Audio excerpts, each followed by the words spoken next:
खुद दामोदर राणा को अपनी बेटी से कितनी मोहब्बत थी, इसका सबूत यह तो था ही कि उसने पैसे से हासिल की जा सकने वाली हर चीज़ उसे मुहैया करा दी थी।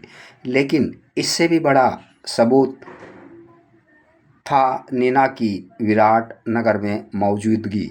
नीना ने मोहब्बत की वजह से ही उसकी जिद के सामने झुककर दामोदर राणा ने उसे यहाँ आने को की इजाज़त दी थी। उस शहर में जहाँ चप्पे चप्पे पर उसकी भयानक अपराधपूर्ण जिंदगी का सबूत मौजूद था।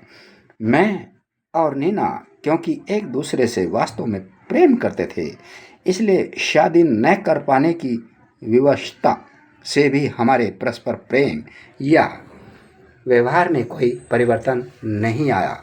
धीरे धीरे हमारे प्रेम की बात आम चर्चा का विषय बनती चली गई। तब तक नीना विराटनगर के उच्च एवं मध्यम वर्गीय समाज में खुद को स्तंभ के रूप में स्थापित कर चुकी थी।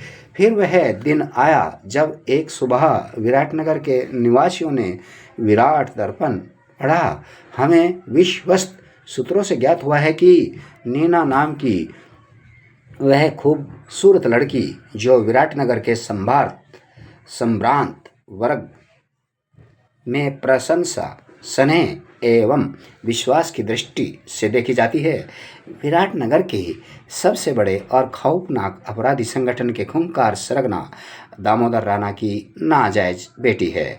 समाचार के साथ ही नीना की फोटो भी मुख्य पृष्ठ पर छपी थी। इस विस्फोट ने नीना का सोशल करियर उसी दिन खत्म कर दिया था, लेकिन नीना पर इसका खास असर पड़ा हो ऐसा प्रतीत नहीं हुआ।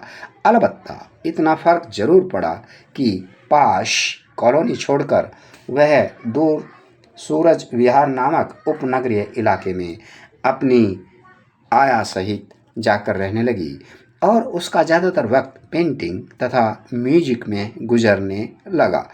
मगर इस रहस्य उद्घाटन ने मेरे मन में जसदेव सिंह के प्रति अपार घृणा जरूर पैदा कर दी थी। सूरज विहार पहुंचकर मैंने मोटरसाइकिल उस सड़क पर घुमा दी जो नीना के घर के आगे से होकर गुजरती थी। गेट खुला हुआ था। मैंने प्रवेश द्वार के सम्मुख पहुंचकर मोटरसाइकिल रोकी, इंजन बंद किया और नीचे उतरकर उसे खड़ी करने लगा। तभी दरवाज़ा भड़ाक से खुला। नीना बाहर निकली। अजय चिल्लाती हुई वह दौड़ी और मुझसे आ लिपटी। मैंने भी उसे आलिंगनबद्ध कर लिया। अजय, ओ अजय! भावावेश के कारण उसका गला रुंध गया। तुम आ गए, मैं कितनी खुश हूँ। हे भगवान, लगता है खुशी से पागल हो जाऊंगी। वह मेरे सीने पर मुंह रगड़े जा रही थी। दीर्घ चुंबन प्रदान करने के बाद वह मुझसे अलग हुई और बाहर की ओर चली गई। वह करीब 15 मिनट बाद लौटी। उसने वही काली जींस और सफ़ेद टी शर्ट पहन रखी थी जो उसके पिछले बर्थडे पर मैंने उसे प्रेजेंट की थी। मेकअप विहीन उसका चेहरा ताज़े गुलाब की तरह खिला हुआ था। उसके हाथों में कॉफ़ी की ट्रे थी। उसने ट्रे मेज पर रखी। सुनो, वह अधिकारपूर्वक बोली, तुम डिनर यहीं करोगे? तब मुझे याद आया कि मैंने तो दोपहर का खाना भी नहीं खाया था। डिनर की बात बाद में करना, मैं बोला। इस वक्त फटाफट कुछ खिला सकती हो तो खिलाओ। मुझे पता था कि तुम भूखे हो, इसलिए नमकीन काजू से ले आई हूँ और सरोज आंटी से पकौड़े तलने के लिए कह दिया है। सरोज उसकी आया थी। उसे वह हमेशा आंटी कहा करती थी। मैंने काजुओं पर हाथ साफ करना शुरू कर दिया। नीना सामने बैठी प्रेमपूर्वक मुझे निहारती रही। तभी सरोज पकौड़े ले आई। कुछ देर मुझसे औपचारिक बातें की और वापस चली गई। नीना ने मेरे प्याले में और कॉफ़ी डालते हुए पूछा, अब तुम्हारा क्या करने का इरादा है जे? अपना अधूरा काम पूरा करूँगा। विराटनगर को भ्रष्टाचार और अपराध से मुक्त करने का। हाँ, नीना ने गहरी सांस ली।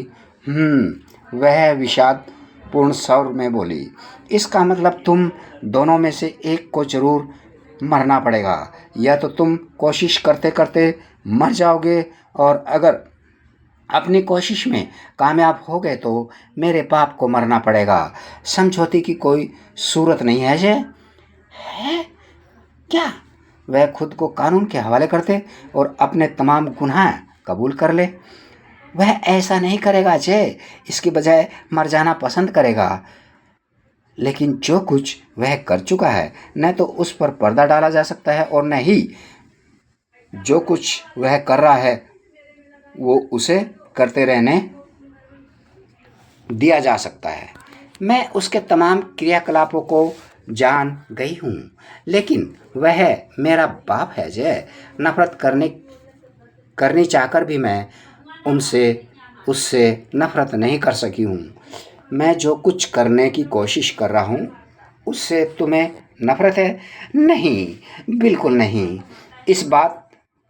इस बार मैंने अपनी इच्छा को रोका नहीं। मैं उठा और नीना को आलिंगनबद्ध कर लिया। हम दोनों एक लंबे अरसे बाद मिले थे, इसलिए फिर जो बातों का सिलसिला शुरू हुआ तो उस वक्त तक चलता रहा जब तक कि डिनर के बाद मैंने उससे विदा न ले ली। अपनी अपार्टमेंट बिल्डिंग पहुंचकर मैंने मोटरसाइकिल गैरेज में लाकी लिफ्ट द्वारा चौथे खंड पर पहुंचा। इस वक्त लिफ्ट मैन नया लड़का न होकर वही था जो कि पहले यहाँ रहा करता था। मैं लिफ्ट से निकलकर अपने फ्लैट की ओर चल दिया। फ्लैट का प्रवेश द्वार खुला देखकर मेरी खोपड़ी घूम गई। मैं सतर्कतापूर्वक आगे बढ़ा। दरवाजे में कदम रखते ही मेरे पैर ज़मीन से चिपक कर रह गए। सामने सोफे पर दामोदर राणा और उसका सिपह सालार दिलावर मौजूद थे। उन दोनों की जोड़ी सरासर बेमेल थी। दामोदर राणा की उम्र करीब 55 वर्ष थी। औसत कद, गठीला भारी जिस्म और शक्ल सूरत अच्छी। वह बेहद धूर्त कोई संपन्न राजनीतिबाज सा नजर आता था। उसे देखकर कोई सोच भी नहीं सकता था कि वह किसी खौफनाक और बड़े अपराधी संगठन का सरगना होगा। उसके विपरीत दिलावर की ऊंचाई 6 फुट और चौड़ाई 4 फुट से कम नहीं थी। उसके भेड़े जैसे चेहरे पर छोटी छोटी आंखें बर्फ की गोलियों की तरह सर्द और बेजान सी नज़र आती थी। उसे देखकर ही दहशत महसूस होने लगती थी। उनमें अगर कोई समानता थी तो यह थी कि दोनों का लिबास महंगा और शानदार था। अंदर आओ, दिलावर ने पैनी आवाज़ में आदेश दिया, और दरवाज़ा बंद कर दो। मैंने भीतर आकर दरवाज़ा बंद कर दिया।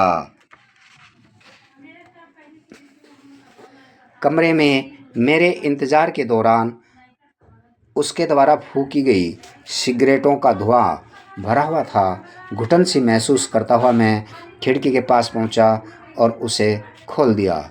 मेरे ड्राइंग रूम की वो खिड़की मेन रोड की तरफ खुलती थी। मैंने देखा प्रवेश द्वार से कोई 25-30 गज दूर एक पेड़ के साए में खड़ा कोई आदमी बीड़ी या सिगरेट पी रहा था। वहाँ स्ट्रीट लाइट की अस्पष्ट सी रोशनी ही पहुँच रही थी। मैं उसे साफ साफ तो नहीं पहचान सका, लेकिन कद बुत के आधार पर वह लाल काली चेक के कोट और कत्थई रंग की पैंट वाला ही प्रतीत हुआ। मैं खिड़की से पीछे हटकर उन दोनों की ओर मुखातिब हुआ, खुद को उनकी मौजूदगी में भी अप्रभावित और सामान्य प्रदर्शित करने की कोशिश करता हुआ बोला, अच्छा हुआ आप लोग अंदर आ बैठे, वरना अगर बाहर रहकर इंतज़ार करते तो मुझे तकलीफ़ होनी थी। दिलावर ने अपने होठों से सिगरेट अलग की। कहाँ गए थे तुम? उसने कोड़े की फटकार जैसे स्वर में पूछा। मैंने नोट किया दामोदर राणा बेचैनी से पहलू बदल रहा था। इवनिंग शो देखने, मैं बोला। अगर मुझे पता होता कि आप लोग तशरीफ़ लाने वाले थे तो यकीनन मैंने यहीं मिलना था। बको मत, दिलावर गुर्रा। सीधी तरह जवाब दो, कहाँ गए थे?